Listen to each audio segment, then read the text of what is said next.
In the forest, Carmen is covered in blood and trying to cut the zip tie tying her wrists. Sometimes she dissociates and repeats the words murder maker while a black dog watches from afar. When the zip tie finally breaks, she hears snarling and runs away.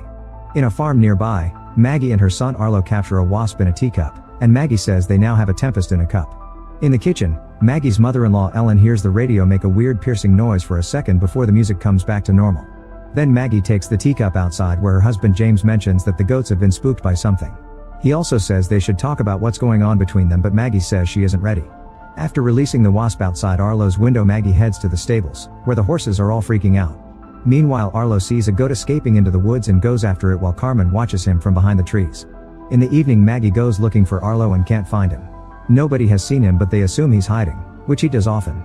At that moment, their neighbor Ruben and his family show up with their horse, who has been freaking out too and hurt his head in the process. Since Maggie is a vet, she agrees to take the horse to her clinic with Ruben while the others stay to look for Arlo.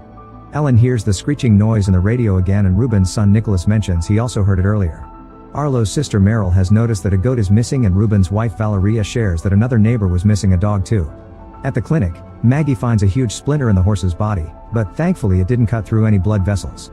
In the forest, Arlo is still following the goat when suddenly Carmen appears behind him mumbling weird words in English and Spanish. Soon the families also enter the woods to search for Arlo. Meryl and Nicholas hear a noise and notice a shadow among the trees. Nearby, James and Valeria are also searching while discussing their old affair, which Maggie doesn't know about. They're interrupted by the teens, who have found the missing dog and the goat. There are more snarling noises coming from the trees and they see some kind of animal run by. Thinking it's a coyote, James tells everyone to go back to the house. Somewhere else in the forest, Arlo is unconscious with strange marks on his body. When he wakes up, he finds Carmen roaring at his face. A rainbow light appears on her eyes and Arlo's eyes copy it. The families return to the house as Donald and his wife Claire show up to pick up their dog. Donald explains the animal in the woods wasn't a coyote but a big dog, probably rabid. He also takes out his gun, announcing he wants to hunt the beast down. James disapproves of the idea, but their argument is interrupted when Arlo finally returns. After mumbling the same nonsense words as Carmen, he collapses. In the woods, Carmen is now lucid and begging for help. However, the beast finds her and kills her. In town, a person in a gas mask sprays a line of blue paint on the street. Back to the families, they notice the lights in the house flickering and the dog won't stop barking at the woods. They want to take Arlo to the hospital, but none of their cars are working, and their phones have no signal. While everyone goes into the house, Donald points out someone hurt Arlo, so he'll go looking for that person before they escape. In the bathroom, Arlo is feeling better and talking normally. His wounds are minor and he doesn't remember what happened. Suddenly he says they need to go and starts repeating the weird words including murder maker. Then he tries to run away and bumps against Nicholas, causing him to hurt his head. Maggie goes after Arlo and holds him down until he passes out again. Meanwhile, James and Ruben are getting two horses ready to go to town for help when they notice a car on the road with the lights on. They run towards it and meet the masked man, who makes a gesture to make them freeze before pointing at the blue line on the ground. Then he holds up a board that says "Don't cross the line." James tries to explain the situation and ask for help, only for the man to take out a gun to keep them at bay. He makes a new drawing on the board that reveals the blue line as a circle surrounding the area. When James tries approaching him again, the man fires a warning shot. In the house, Arlo suddenly grabs some scissors to attack Maggie while repeating the weird words. She runs to block the door to stop him from leaving again, then she disarms him and holds him until he goes back to normal. Arlo admits he's scared, so Maggie sings him a comforting song. As Arlo sings along, he puts a bunch of marbles on the floor and places an inverted teacup on top of them. After pointing at the word trap on a dictionary, he tells Maggie that the man in his head is telling them to hide because it's coming and it kills everything in its way. In the woods, Donald keeps on searching when he suddenly trips on something, which happens to be Carmen's body. He drops his gun in the process, and when he turns around to look for it, he finds the big black dog growling at him. Donald starts walking away slowly, but the dog chases after him anyway. They reach the area where his friends and the masked man are standing, and Donald goes through the fence to escape. Unfortunately, he falls and the dog jumps on him to attack. A fight ensues and Donald manages to throw the dog off, making him fall across the line. All the men watch in shock how the dog's bones start coming out of his body until he dies. The masked man puts his board up again, reminding them not to cross the line. James demands an explanation, but the masked man only writes "Don't trust anyone" and leaves in his car. At the house, Claire announces she's going home with her dog because she has a landline phone that should work. The men are on their way back and see her come out, so they try to warn her, but it's too late. As the dog runs away from the line in fear, Claire crosses it and her bones snap out, killing her in seconds. Donald tries to reach his wife and his hand starts losing skin, so the other guys have to pull him back. The next morning, Donald is still sitting outside staring at his wife's body. Inside, Maggie asks Meryl to look after Arlo while she discusses the situation with James. He wants to cross the woods to check on their neighbors the Navarros, and Maggie tells him to take Ruben, but James refuses. This causes Maggie to reveal she knows about James' affair with Valeria, which is overheard by Ruben. James admits it's true but insists that the affair is over and he loves Maggie. He also apologizes, but it's not enough. Afterward, Ruben doesn't tell anyone that he knows and gives Maggie a gun before joining James for the trip. They leave on their horses, and after just a few minutes of riding, they find a snake that crossed the line and died a gruesome death. Meanwhile, Ellen and Valeria cover Claire's body with a blanket while Maggie takes Donald into the house. She bandages his injury and gives him a medicine injection that was made for animals. Donald tells her about the body in the woods. In the rooms upstairs, Meryl and Nicholas find Arlo learning words from a dictionary. Nicholas asks Arlo who he is, and Arlo replies that he is the Harbinger, while the real Arlo is asleep and resting. The Harbinger says they are trapped and grabs Meryl's hand, pulling as he insists they must hide or die. In the struggle, Meryl falls over and knocks a glass of water that spills over a rainbow drawing. Seeing the colors spread gives the Harbinger an idea, and he says that they aren't truly trapped. He tries to take Meryl out with him, but she doesn't let him, so Arlo wakes up to tell her she must listen to the Harbinger because the assassin is coming. After lots of begging from Arlo, Meryl and Nicholas agree to follow him into the woods, but Nicholas brings a knife just in case. The boy becomes the Harbinger again and takes them to a spot where the ground looks burned up and animals are lying dead. He says this is mine and points to the sky, claiming that's where he came from. There's some rainbow-colored liquid on a rock and the Harbinger collects it in a jar. He explains it's poison, but he still wants them to drink it. If they drink just enough, they'll be able to walk over the line. If they drink too much, they'll die, and if they don't drink, the assassin will kill them. Meryl announces they're going home, and on their way back, Nicholas admits he's liked her since 2nd grade. Feeling awkward, Meryl changes the subject by asking the Harbinger to bring Arlo out. She then asks her brother about the entity's motives, and he says the Harbinger is on a secret mission. Before she can ask more, they hear a car and run away. Outside the house, Ellen and Valeria are chatting, and Ellen reveals she knows about the affair, so Valeria admits she's unsatisfied by the farmer's life with Ruben. At that moment, they see a van stop nearby and Lieutenant Olsen comes out. Ignoring the women's warnings, he crosses the line and says this is the easy part, but leaving it's the problem. Back to Ruben and James, they reach the Navarros' house and split to search the area. Ruben sees the dog staring at the silo door and scares them off before going through that door.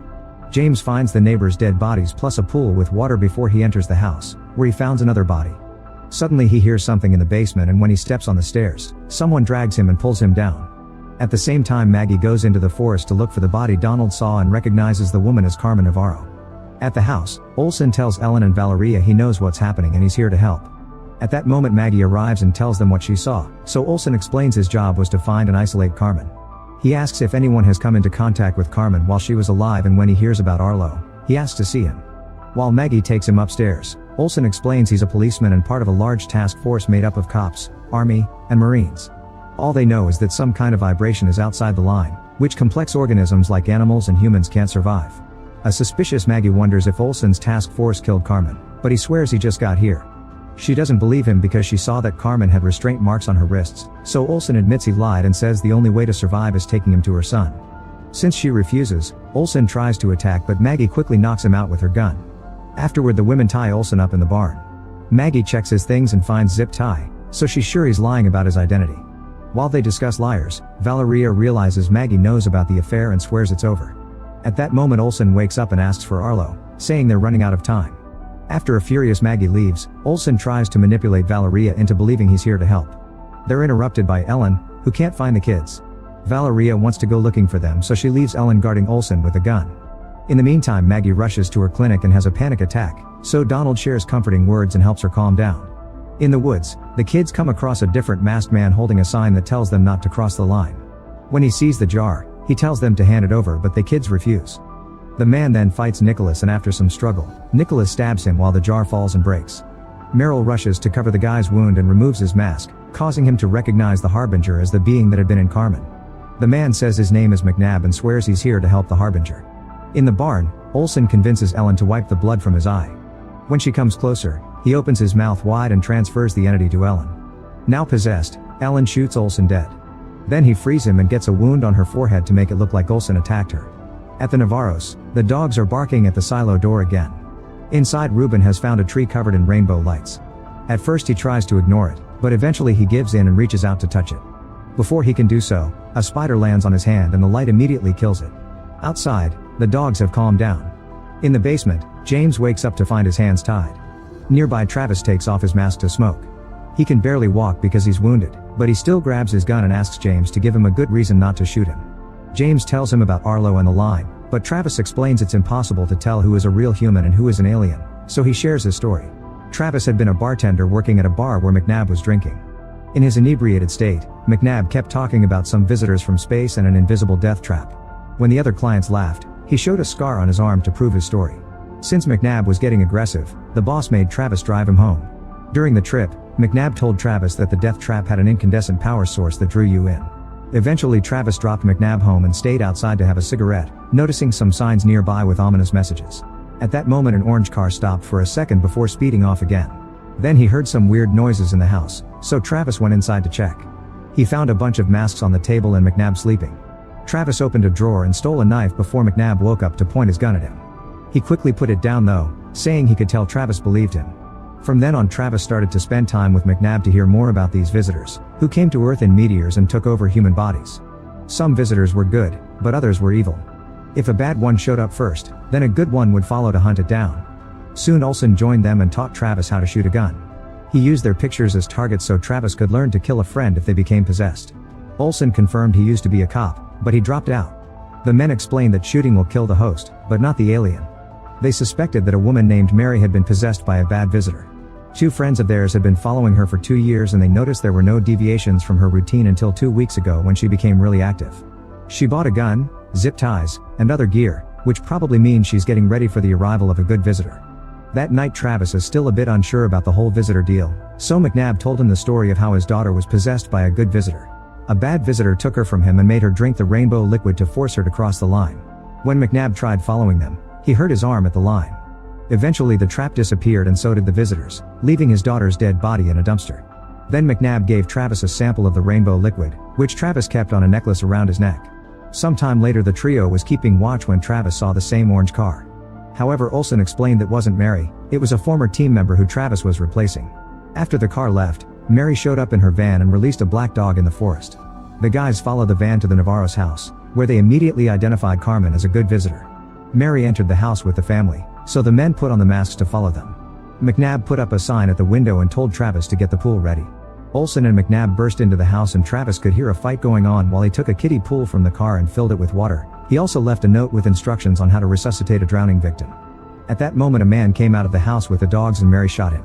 After killing the other Navarro family members inside the house, Mary went to the empty silo and poured rainbow liquid on the ground. McNabb came out of the house with Carmen, whose wrists had been tied up. Unfortunately, he lost his grip and Carmen ran into the woods. The liquid in the silo started to grow into a tree and McNabb realized Mary was setting up the trap, so he rushed to his car and left without his friends.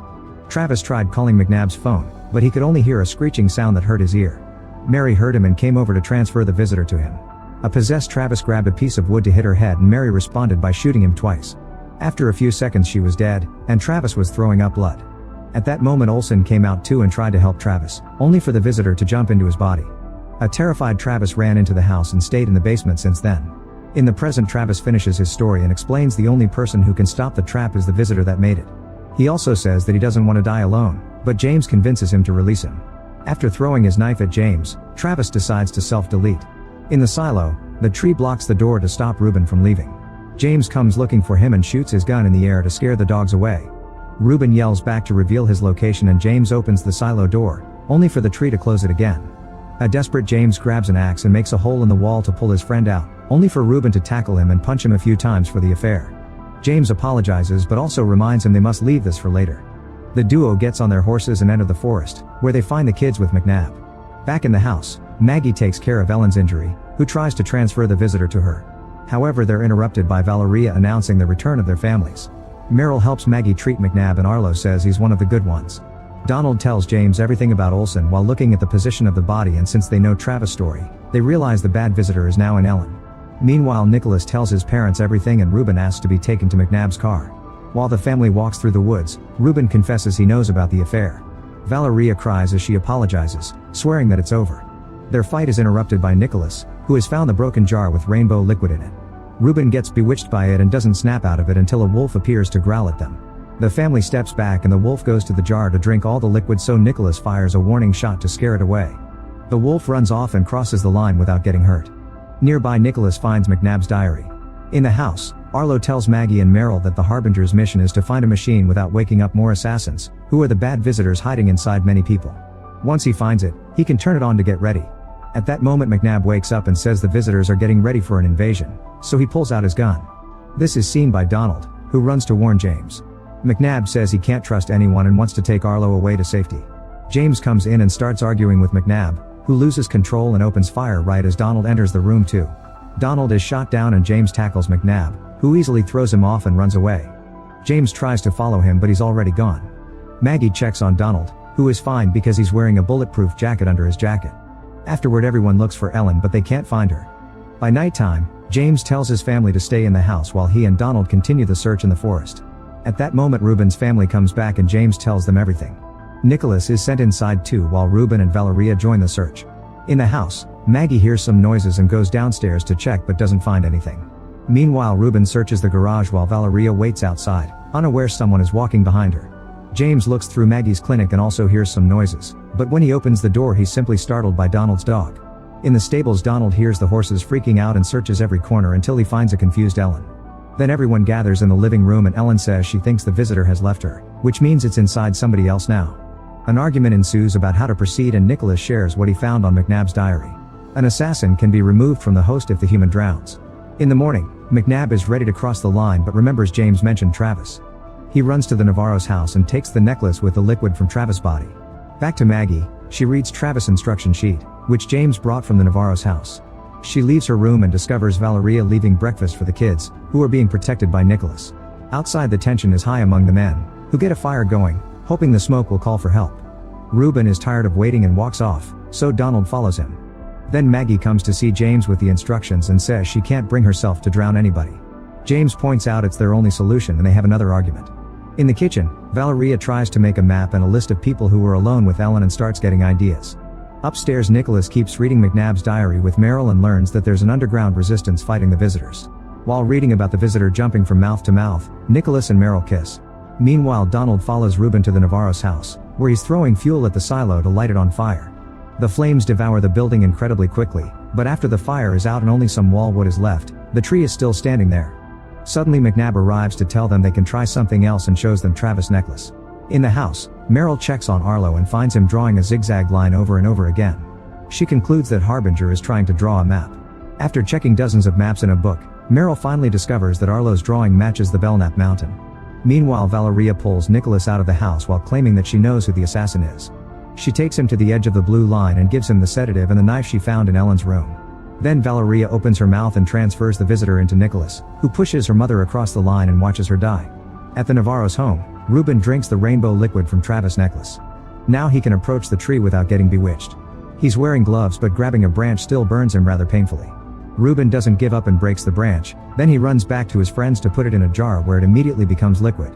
At the same time Maggie and James discuss the drowning issue again, wondering how to resuscitate a person via CPR if the visitor travels through the mouth.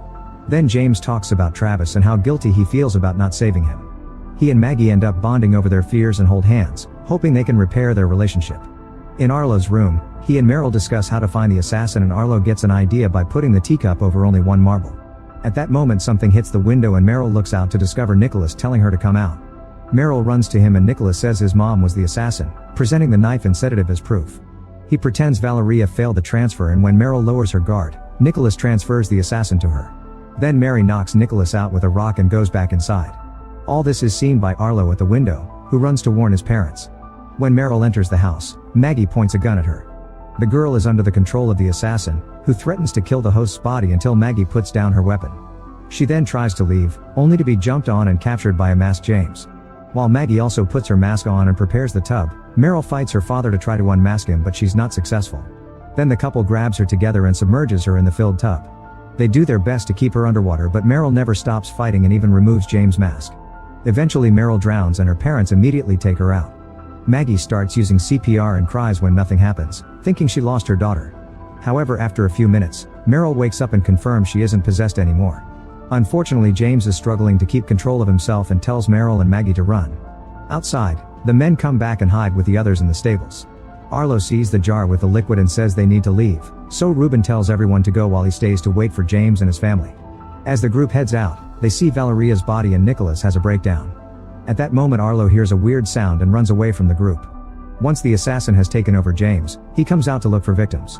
Ruben tackles him to start a fight, but James easily overpowers him and starts smashing his head on the ground. He's interrupted by Maggie shooting a warning shot right before Arlo calls for him. James follows the boy's voice and Maggie gets ready to shoot him, but she can't bring herself to do it. Then James enters the stables and goes upstairs where Arlo keeps him distracted while Maggie injects James with a sedative. Next she drags Arlo downstairs to escape until Arlo reminds her of the wasp in the teacup. Soon James comes downstairs too and tries to transfer the visitor to Maggie, who stabs him in the leg to make him back off. James easily recovers and attacks again, but Maggie is waiting and moves fast to push him inside a large freezer. He tries to keep her from closing the lid and Maggie is losing strength, however Ruben arrives and starts putting heavy things on top of the freezer to keep it closed. Meryl hears her father's screams and wants to free him, so Maggie has to pull her away. Eventually the screaming ends, indicating James is dead and the alien is now trapped. Afterward everybody drinks a bit of the rainbow liquid and walk over the blue line without getting hurt. However Ellen decides to stay to tend to the animals, hoping Maggie and the others will be back with a solution. After an emotional goodbye, the group leaves in Olsen's van. Moments later they find the road blocked by two friendly people who McNabb recognizes as part of the resistance group. Suddenly an orange car appears and runs over the duo, quickly killing them both. The driver is McNabb's previous partner who Travis replaced. There's a woman with him who explains the duo they just killed had been controlled by bad visitors and the driver proves it by opening their bags, revealing zip ties, sedatives, and a jar of rainbow liquid. The woman then tells them that the visitors are waking up all over the world and asks them to join the fight. Maggie says they aren't going anywhere until they explain what's happening.